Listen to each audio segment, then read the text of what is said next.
Hello, welcome to the second episode of the Manifesto. I'm joined here by Nick from Soulcraft. Hey Nick, how's it going? Very well. How are we, James?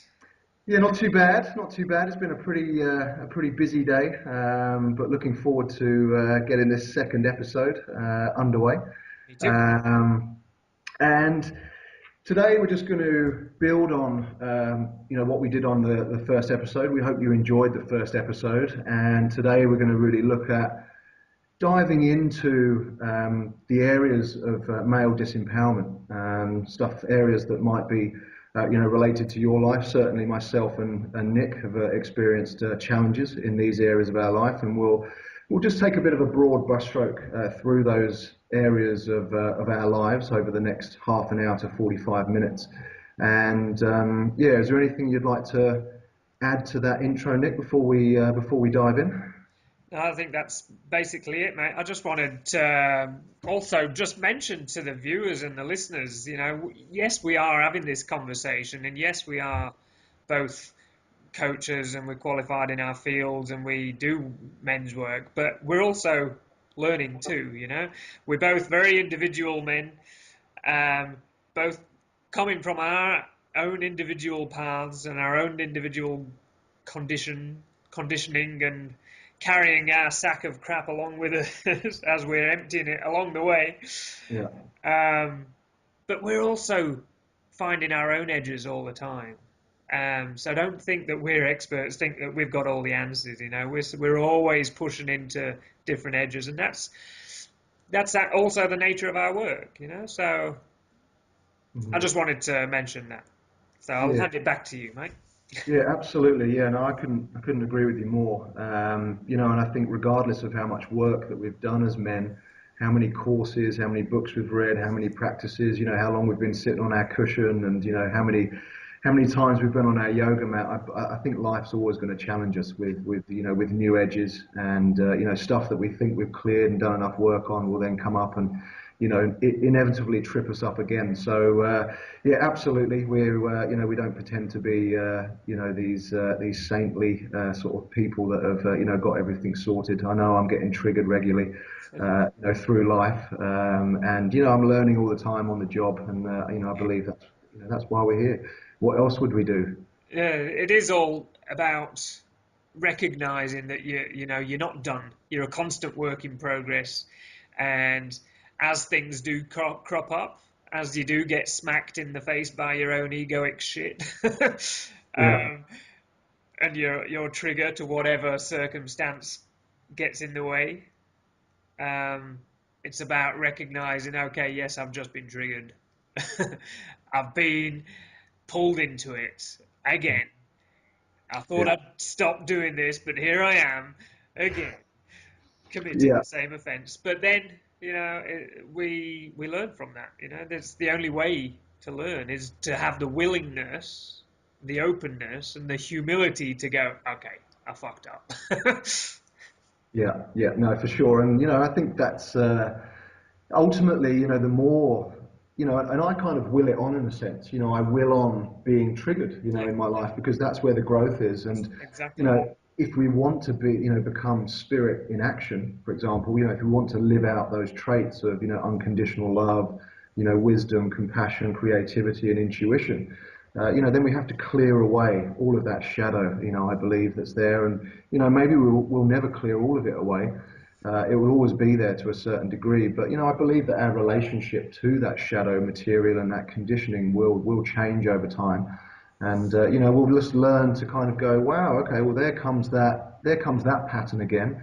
And you don't get drawn into the dramatics, of it. And it's, Yeah, I so think I that think a good place to dive in, Nick, unless you wanted just I just to wanted add to to that. add there, just from Yeah, what sure. you said, was I feel that the difference is that you get to see your own conditioning, your own habits with more compassion, you know, Mm, and your own shadow, your own triggers. You get to see that dark side, that hidden side, that side you'd rather not admit that you have, with more compassion. yeah, yeah. Would you?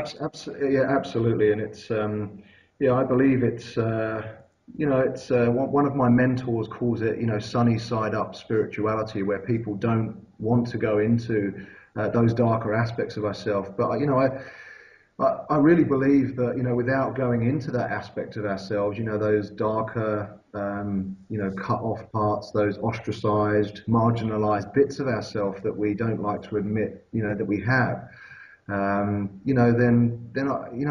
I kind of think that, the spiritual journey is just going to be a slightly undercooked, and we'll constantly get tripped up by these parts of ourselves. And it's not for the faint-hearted, to be honest with you. It really, I believe, is a very it's the warrior's journey, it's the hero's journey, and it's not an easy journey to undertake. It's full of blood, guts, and tears as well. But yeah, that would be my take on it, and I think it's such an important aspect of our work for men. It's not enough simply just to sit on your cushion or to meditate and do yoga. That we need to infuse that more challenging side of spiritual work. Yeah, Mm. that's yeah. That my big thing is about, yes, we can learn all the skills and all the practices and all the ways of feeling nice and feeling in touch with ourselves and growing that, but it's absolutely useless unless we actually do something with it.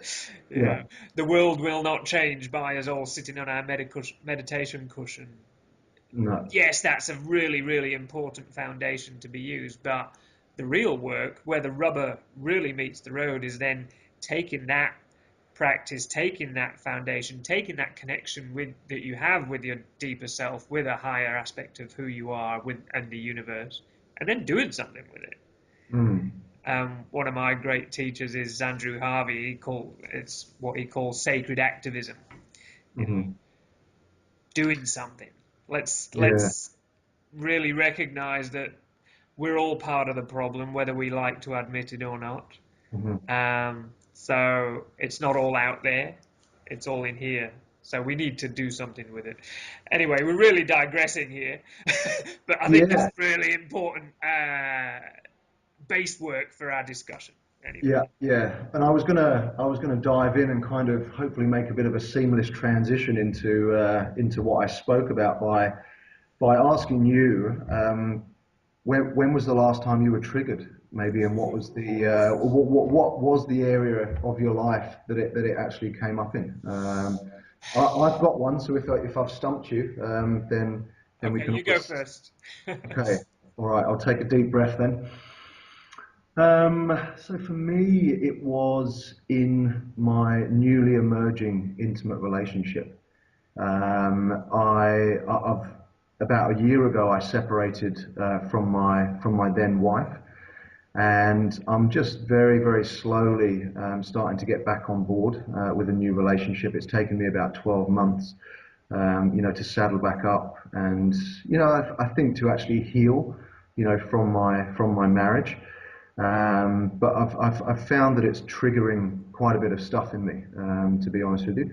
Getting back into a new relationship, and I'm finding that lots of old patterns, are coming up, and certainly a lot of codependency, a lot of stuff that um, contributed to the disintegration of my marriage. I can see those patterns very very clearly, coming up, and codependency is certainly one of them, which has a lot of intricacies, to it, and there's a lot of different capabilities and competencies that you can build in order to, evolve through codependency. But I also believe it is a healthy stage to grow through, as well, because it certainly transcends, what comes before that, which is a very narcissistic and egocentric based type relationship. So yeah, and I certainly know it's an area of struggle, for both men and women, and you've got some stats around it, haven't you, with regards to divorce rates, Yeah. Nick? Well, approximately 40% of the divorce of marriages are ending in divorce at the moment in Australia. Um, and out of those 40%, 80% of those divorces are initiated by women. Mm, So what does that tell you? It tells you that there's a lot of really unsatisfied women out there that have And of course, we've done such amazing work over the last 30 years with the women's movement of empowering the feminine, of empowering women to make Mm. that move, to say, I'm not willing to put up with this anymore. You know, I'm not willing to settle for something that really doesn't serve me anymore. And you're not serving my needs, so therefore I'm out of here. Mhm. And also it shows you that there's either an ineptitude or an unwillingness to actually do the work necessary to for the marriage to continue. You know. Yeah, yeah. No, I mean, what I see is that the women's movement, quite rightly, has actually sort of empowered women to really step into their masculine a lot more. So relationships, certainly in my parents' generation, was very much based on survival needs. So the man was the provider, protector, and he would go out and earn the money. But then the woman was the one who created the container for the family and the home and would look after the home. But the women's movement, has enabled women to now step much more into their masculine. And to actually really take the reins and to do both now. They've really been able to step into that masculine role, to go into the workplace, to become very goal orientated, sort of to really gain a certain amount of autonomy and make decisions for themselves, and it's really enabled them to row on both sides of the boat. Unfortunately, men haven't for a number of different reasons been able to sort of become as integrated as women have as well. So yeah, I just believe that that's certainly one of the areas which is enabling women to kind of come out of that survival-based relationship, because they can now earn enough money to look after themselves, and they don't rely on the man to do that for them anymore. Well, just going back to what you were talking about in your experience, that what we see there is the transition from codependency to independency. Mm. So, um, the natural progression of a relationship is codependency, independency, then interdependency, where the two are meeting together in order to serve the greater, the higher unification of the relationship and where the relationship can go. Anyway, back to the codependency. It's very egocentric. It's very, what can I get from you in order to make me feel better, and in order for you to then continue the perpetuation of my own needs base from an egoic perspective. Independency is like, I don't need you. Yeah. um, it's like what how David Data describes it in his work is that transition from the macho jerk and the submissive housewife into the ball busting woman and the Yeah. new age wimp. So because of the women's movement, yes, all the well, basically, I mean, what we did there was re-examine the feminine role, the female role, and provide and adjust everything, provide options, provide choices. Obviously, the fact that women could then choose to have babies or not by taking the birth control pill, Mhm. they could choose to work or have a family. They could choose to do both, and which is all fantastic things. Obviously, really, really necessary things that needed to happen. Uh, but then what we did was forget that there was half a population of the planet that we were redefining the woman's role, but what about the men's role? We forgot that. So one of the natural reaction from the male perspective was then to go, okay, so being a man in the way that I was wrong. So Mhm. therefore I can't do that anymore. So therefore I can't be dominant. I can't be in control. I can't be the decision maker. I can't be the one who leads and guides this family to where it can be. Um, all of these naturally masculine characteristics, which of course can be used unhealthily, can be abused, can be used in a way to put people down, and in an aggressive way. but that's not always the case. They're natural masculine tendencies. So a lot of those natural masculine tendencies were forgotten, were lost, because we believed, because no one was really talking about it, apart from saying, man bad, man bad. Yeah, uh, yeah.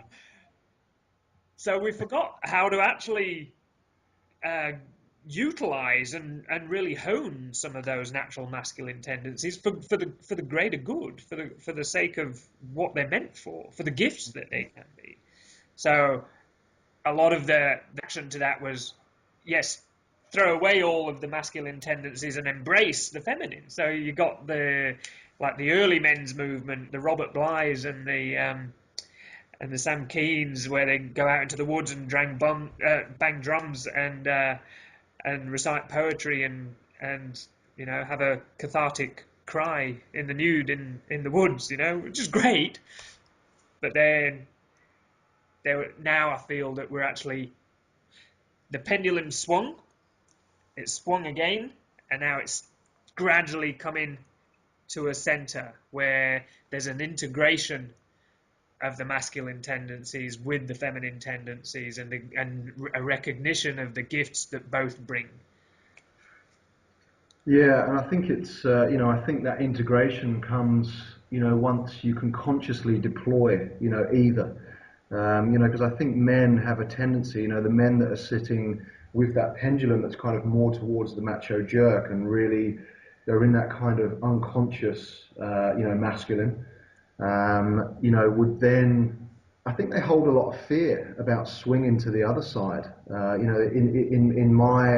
In my own experience, I mean, not that I've ever really hung out, in that too sort of masculine edge, but I get a sense that men that are in that sort of real, for want of a better phrase, that macho jerk, area, they have that real fear of swinging the other way, because all they can see is, or what they envisage is, becoming too soft, Yeah. in a sense, and, having to get in touch with their feminine side and their emotions, and starting to give way. And so I just feel that there's, there certainly needs to be, yeah, I guess it's an interesting question, isn't it? Like, can men actually can they swing into just straight into that integration without swinging too far into the feminine?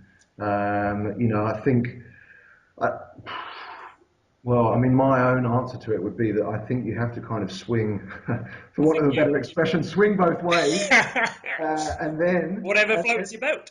yeah, exactly. Swing both ways, and just to get a real embodied experience of what it is to go into that feminine, and then I think they can come back in and integrate both in a really, really healthy way, and then deploy it consciously when needed. So it might be needed in the bedroom that a man really needs to be in his masculine, and the woman really needs to be in her feminine. But if you're unconsciously playing out these different gender roles of masculinity and femininity, and you wonder why you're not hitting it off in the bedroom, or you wonder why you're not sort of able to come to or work together well as a team, within relationship of bringing up your kids, running a household, or dealing with issues in the relationship. Yeah. So yeah, I think it's a very interesting dance. I believe that between those two polarities, Yeah. and I think it just really helps to know which is which, and have the roadmap, and then really just get into some practices which are going to help to really help you get in touch, with your emotions. But I don't mean getting in touch with your emotions like just grief, and the more feminine emotions, because there's certainly more masculine emotions there as well. Ones like anger. Um, what else is there with regards to sort of more masculine emotions? I guess maybe shame is I'm more of a gonna masculine emotion as disagree well. with you there, I think, mate. Okay. I don't see emotions having any sort of sexuality or polarity in that. Say, I see an emotion being totally void of that, because Mm. because uh, it let's pick an emotion like anger. Yeah, anger can be expressed in a feminine way or a masculine way. Yeah, I see Yeah. the energy of anger it being total and utterly genderless.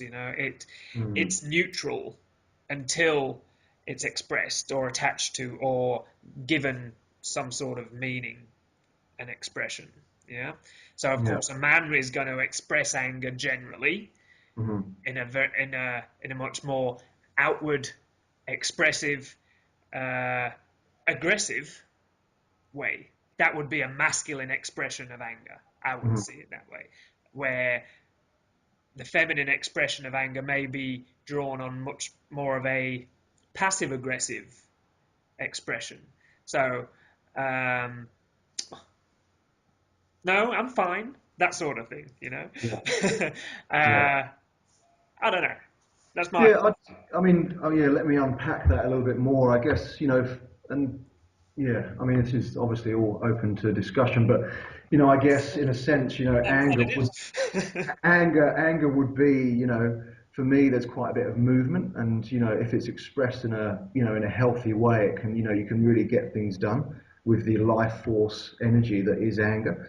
So I guess that's why I was kind of referring to that emotion being, and I guess it can be expressed in a million different ways, but a healthy expression of anger, I would, see as, being a more, having more of a masculine kind of movement to it.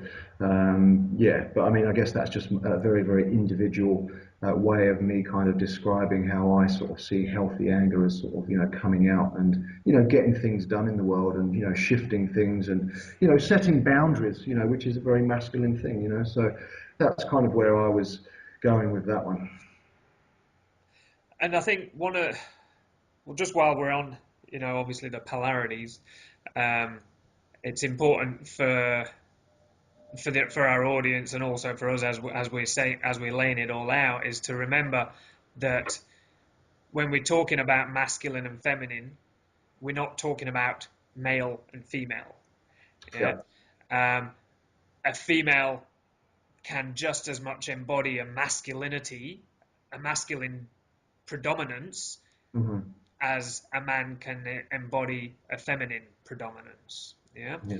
And that is so when we're talking about masculine and feminine, that has absolutely nothing to do with gender. It also has nothing to do with sexual orientation. So Hmm. you can have two gay men, one is very feminine, one is very masculine. You can have two lesbian women, one is very feminine, one is very masculine. You can have uh, a heterosexual couple that are balanced, Yeah. or one is masculine and one is feminine. Yeah. So when we put in the two together, if you imagine the two magnets, as they go together, the north and the south are attracted, and the north and the south of the other magnet are attracted. You put the Hmm. north and north together, they repel. So therefore, someone in a who is totally embodying a predominant masculine energy will not get along with, in the intimate sense, someone else who is embodying a predominant masculine energy. Does that make sense? Yeah, no, absolutely. Yeah, absolutely. And I just it's, wanted to really clear that up because it's so easy to get into that pattern and habit of expressing man by masculine, woman by feminine. yeah, yeah, yeah, for sure. So without getting too bogged down into, the sort of the stuff we've been talking about for the last sort of 10 or 15 minutes, I guess a way to transition is to kind of have a look at the definition of power. Hmm. And I believe there's a one of my greatest mentors in the arena of gender is a guy called Warren Farrell who redefines power as having control over one's life. And when you look at power from that standpoint, you can start to see actually maybe where men, haven't heard, or haven't held the classic definition of the term power. Because I guess if we look at the classic definition of the term power, or if we look at the feminist, term or definition of the word power, then it relates to, power in the workplace, status, money, wealth, earning potentials, and those kinds of those kinds of definitions of power. But if we look at it as control over one's life, then and we start to look at statistics around men's health and longevity and life expectancy. I mean, there's some really interesting stats around that as well, isn't there, Nick, with regards to how men. I know there's a stat that Warren Farrell sort of draws upon that white men are live on average 6 years less than white females, and black men live on average 14 years less than white females. It's pretty astounding when you look at and I know a lot of women, or sometimes men, come back with the argument of, oh well, it's got something to do with genes or something like that. But it's when we look back at in the 1920s, I think it was only a year between white men and white females. So that kind of maybe gets rid of that argument potentially. But it's very interesting, and I think it all comes back to stress, doesn't it? I think it plays a massive part in it. Obviously, we have certain factors that men do live riskier, take more risks. Mm. I.e., we're more likely to engage in risky behavior with vehicles, like riding a car, mountain climbing. Why do we do that, Nick? Well, this is, yeah, we'll get there. We'll get there. But so of course we can see these factors playing a part in that.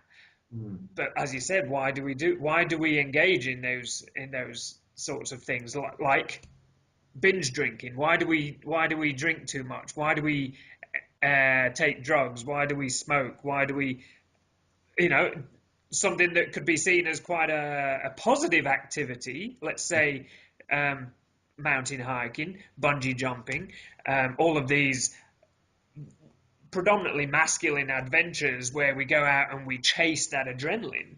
It's an addiction, or it can be used as addiction, because we're chasing an experience which is at the edge of the void. It's the edge of death, because we're challenging that death, that silence, that void all the time, trying to feel close to our mortality. That can definitely be done in a healthy way, but it can also be done in a way which is trying to get away from whatever else I'm experiencing, because I know that this is a pleasurable experience. Adrenaline, it feels good. It makes us feel what? Powerful. Yeah. So if I don't feel powerful in the rest of my life, how am I going to feel powerful? I'm going to find a way of doing that. So that can be done through all sorts of means, Adrenaline activities are just one possible avenue. Absolutely, and let's not forget how important it's been as well, with regards to evolution, and how, how there's been many great men in our history that have really pushed those edges, and it's really helped us to evolve as humanity to evolve, which is why most of the great philosophers, most of the great spiritual teachers, have been men. It's not to say that there haven't been obviously any women, and some great women, teachers and spiritual teachers, and women that have really pushed their edge. But I think for a number of different reasons, whether it's to impress women, again, it's kind of coming back to that. Trying to get into relationship with the most beautiful woman. That's obviously a biological level that's kind of driving our attraction. So I think, it's a very double-edged sword, isn't it?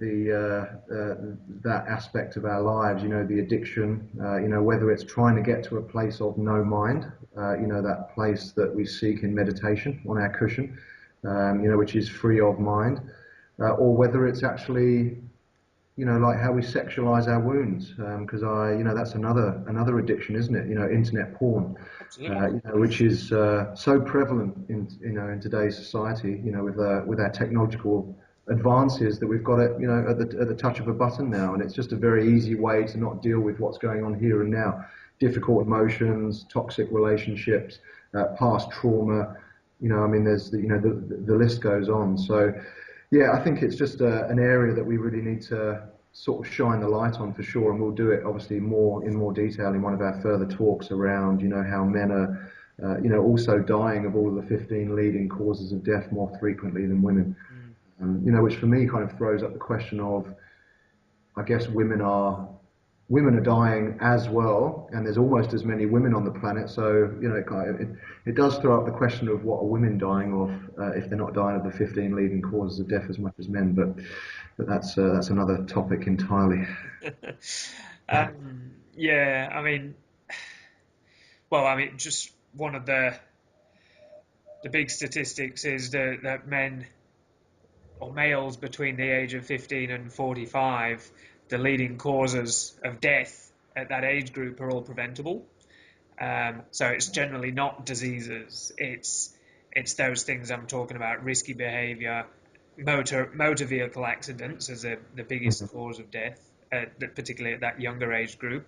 And then when we get to the 25s to 40s, suicide is one of is the biggest cause of death. Yeah. Uh, and the fact that men are killing themselves successfully 4 to 5 times more more often than women are shows you there's something really drastically wrong.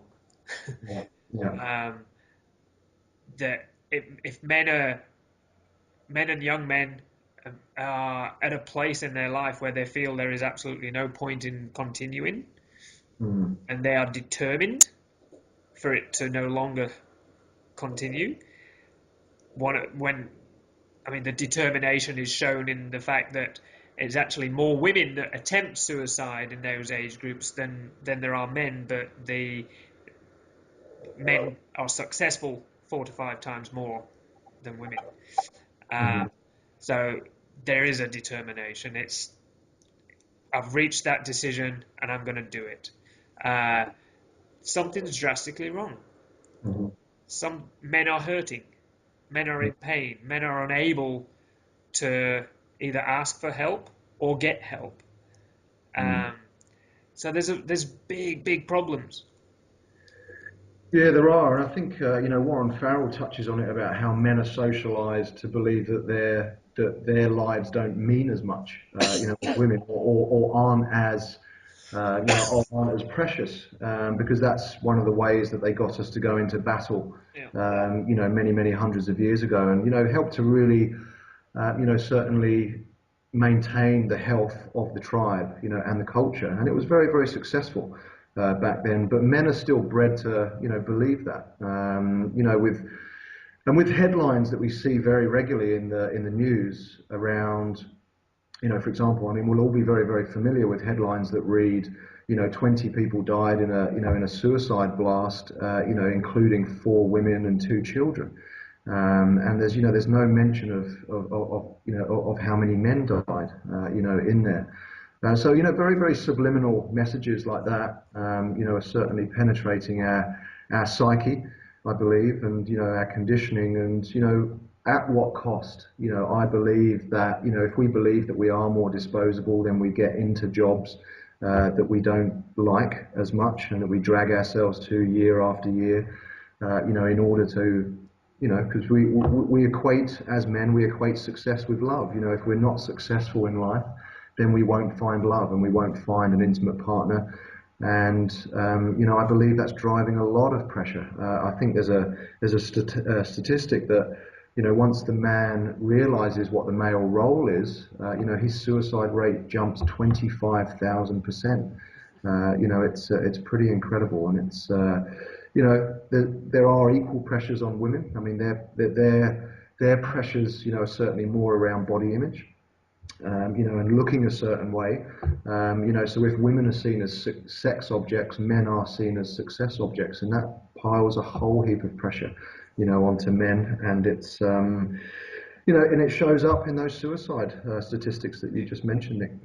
You touched on a place which is very familiar to me myself, but also something I see and observe very often, is that feeling of being in a job that you don't enjoy.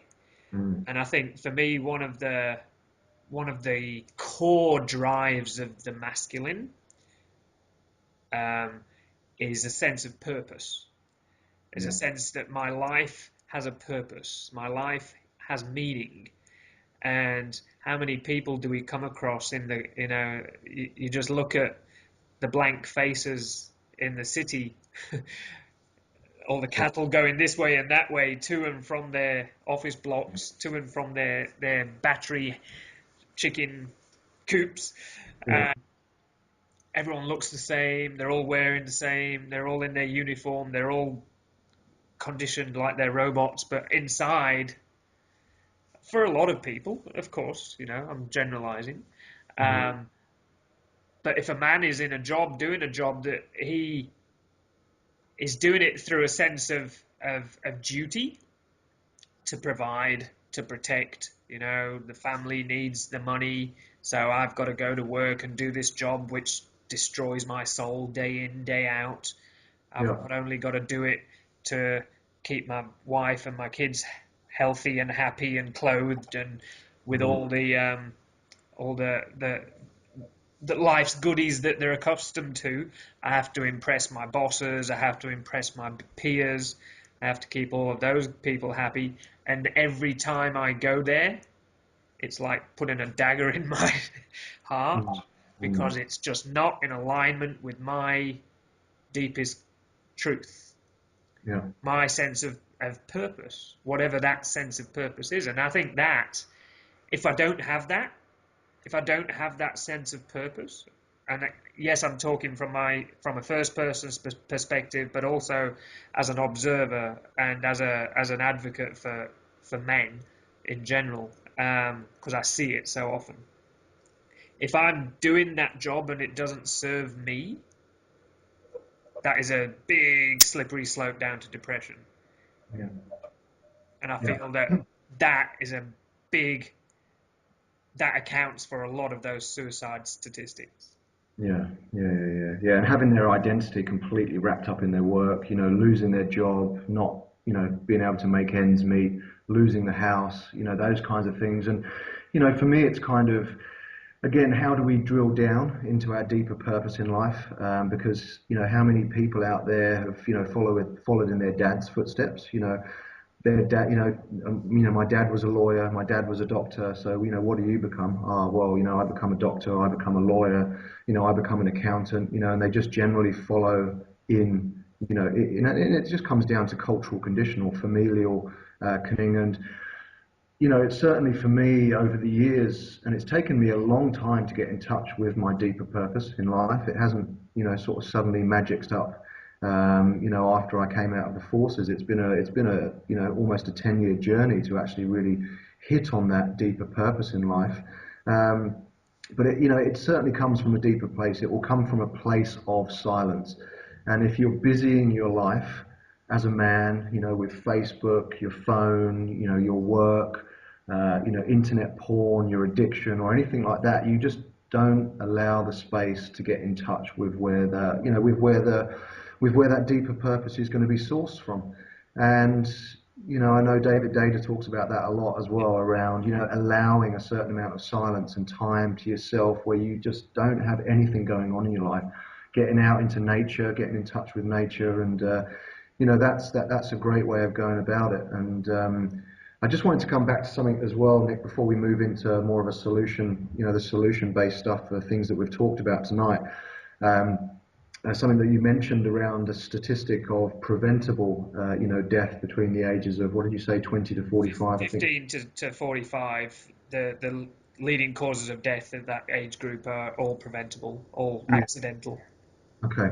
Okay. Which I just wanted to add to that as well, because there's, certainly new research in the field of, epigenetics that tells us that, genes only play a very, very small role in the disease process as well. So things like heart disease, cancer, diabetes, and depression, depending on the cause, you know, it's genes load the gun, but it's our environment that Yep. pulls the trigger, and it's our nutrition, it's our lifestyle, it's our stress, and it's the way that we show up in our life that actually pulls the trigger. So I just wanted to because we're certainly not the victims of our genes. There's stuff that we can do around it, and it's very empowering to know that we can do something about it for sure. Absolutely. So just bearing in mind that we'll wrap up in about 5 minutes, Nick. Is there, looking at the things that we've spoken about tonight with regards to intimacy, intimate relationship, the polarity between the masculine and the feminine, but also, suicide, talking about men's physical and mental health. Is there anything you'd like to offer the listeners with regards to, solutions? Well, I mean, we could go for another another half an hour at least, but Yeah, and bear in mind, viewers and listeners, we are really touching the surface, and from here on, we're going to go deeper with upcoming episodes. We will go deeper into some of these things that we have discussed tonight, but focus on a particular issue. So, coming back to some solutions, what I see, I think for me, relationship is what it's all about, really. mm, Um, but I cannot show up and enter into a good, strong, healthy, intimate relationship with anyone else until I'm intimate with myself. yeah, You know yeah. what I mean? I need to listen and start to understand what's going on for me. Where am I holding back? Where am I telling myself I'm a piece of shit? Where am I uh, where am I ashamed? Shame is a massive problem for the masculine. Of course, it's a problem for everybody, but so many men are just ashamed of being men. Being men, everything is countered on how is that person going to perceive me? Am I going to be man enough for that person? Or all of these little messages that we're given. I mean, just the fact that how many times as a little boy did we get told off for crying, oh, don't cry, don't be a girl, or that, Yeah, big boys don't cry yet. yeah, Yeah. all that rubbish. Um, every time that happens, in goes a bit of shame into my heart, closes my heart, prevents me from really expressing my authentic, deepest truth to anybody else and to myself. So I'd say, just start to listen. Like you said, give yourself that silence. Get Mm, out there. Or, if you live on your own, turn off the phone, turn off the TV. Just spend some time with yourself. mm, And you don't have to do anything. Just sit quietly. Just be peaceful. You feel the urge to go for a pee, get up and go for a pee. Then come back, sit down, be quiet. You need a sandwich? Go make a sandwich. But eat the sandwich. Be with the sandwich. mm, Taste mm, the sandwich. You know? Uh, and through that silence, you'll start to get little stirrings. Okay, there's something here I'm experiencing here. I haven't experienced before. mm, It might feel uncomfortable. It might make me want to go and turn the TV on or check my Facebook or go for a run. All of these mechanisms that we so habitually reach for to get away from that silence. Because the silence can be uncomfortable for us, if particularly if we're not used to it. Um, but yeah, give yourself that time. Be silent. Be with yourself. Get to know what's going on with you. Get to understand how your belly feels. Get to understand how your fingers feel. Get to understand how your balls feel. You know, but yeah, yeah, really feel, not from a sexual perspective, not masturbation or anything like that. Just sense it. All of this stuff is going on inside of you. yeah. Listen to it, understand it.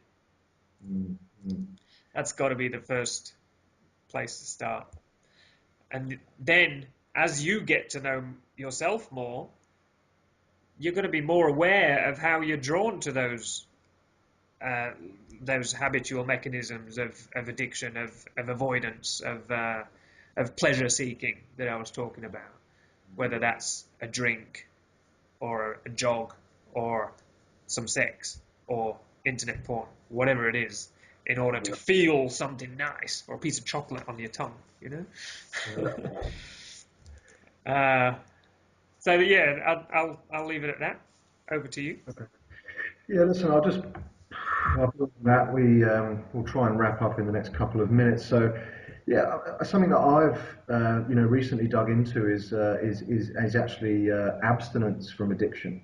Which is similar to what you've just mentioned there, Nick. It's sitting without your addictive tendencies, and obviously I don't advocate sort of doing this without without the assistance of a medical practitioner or a psychologist. If you have got a full blown addiction which has been diagnosed. But yeah, if it is Facebook, if it is internet porn, take those things out of your life, and just even if it's for a week or for a day, start small.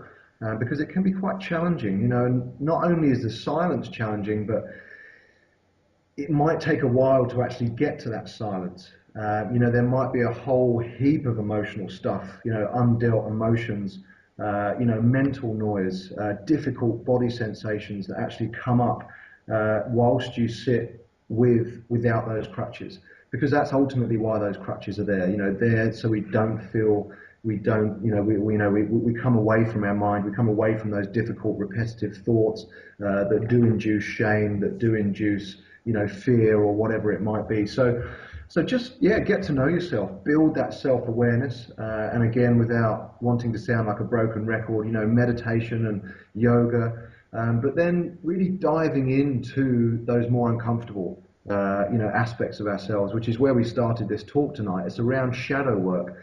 And it's around wherever you get charge in your life. If there's a situation or a person at work that's given you either positive or negative charge, and what I mean by charge is, an emotion or a sensation in your body, then that's your cue to dive into something that is potentially a pattern that's holding you back in your life, something that you've suppressed, hidden and denied, that's taking a lot of energy to keep hidden, from people as well.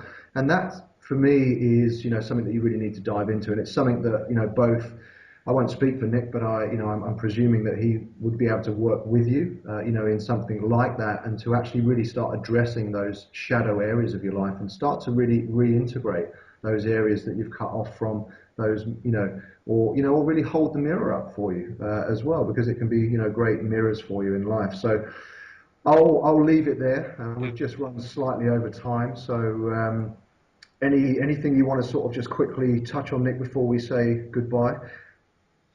Just came to mind actually. I think, well, firstly, when you talked about the broken record of meditation, I ain't apologizing for that broken record. I'm gonna keep drumming it home, because I swear by it, and it works. It works. And when we're talking about just having that moment of silence, have you ever done Vipassana meditation? No, I'm getting enough days in lieu to go and do it Yeah, either late this year or early next. yeah. That is 10-day retreats of 10 days of silence, just you and yourself, and 10 plus hours of meditation a day. Hard work, hard work, but amazing, transformative. And just to have 10 days away from the world, where you don't talk to anybody, you don't even communicate with your eyes, um, and you're sitting in doing a particular technique of meditation, which is it's a very basic technique. It's not difficult. Um, you get to learn, you get to know yourself, you get to know your habitual mental patterns. You get to know the excuses that come up. Oh, this is hurting. I don't want to do this. How easy it is to quit. How easy it is for that strong, hard voice that just doesn't want you to go through and the growth. How that takes control sometimes. So hey, there's one little recommendation for someone. Yeah, yeah, no, absolutely, and I couldn't agree more. It's something that I want to go and do for sure, and alongside life, because life brings up all of those charges, as well, and intimate relationship is just the perfect crucible to awaken, alongside these other fantastic retreats that you can do, and so yeah, certainly if that feels like it's too much of an edge for some of you, then you It's don't need definitely to not for leave the the com faint-hearted, but yeah, you don't need to leave the comfort of your front room, to get these kinds of growth for sure. So, but that's great. Let's wrap it up now. yep. So we hope you've enjoyed this episode. We'll be back in a couple of weeks' time, so stay tuned, and we'll dive into a topic in a little bit more detail. Maybe one that we've covered tonight, or maybe a fresh one. And also, I just want to add there, if anybody has a particular topic that they want us to Mm, discuss, mm. put a comment on the YouTube channel, and or send us an email at either of our sites. We'd love to hear your comments and your feedback. If you just want us to shut up, tell us that too. We might Yeah. not listen, but hey. Fair enough. All right, Nick. Well, listen, thanks for tuning in. Thank you, It's been good guys. chatting, buddy, and I'll catch up with you in a couple of weeks. Cheers, James. Take Cheers, care, mate. guys. See ya. Bye bye.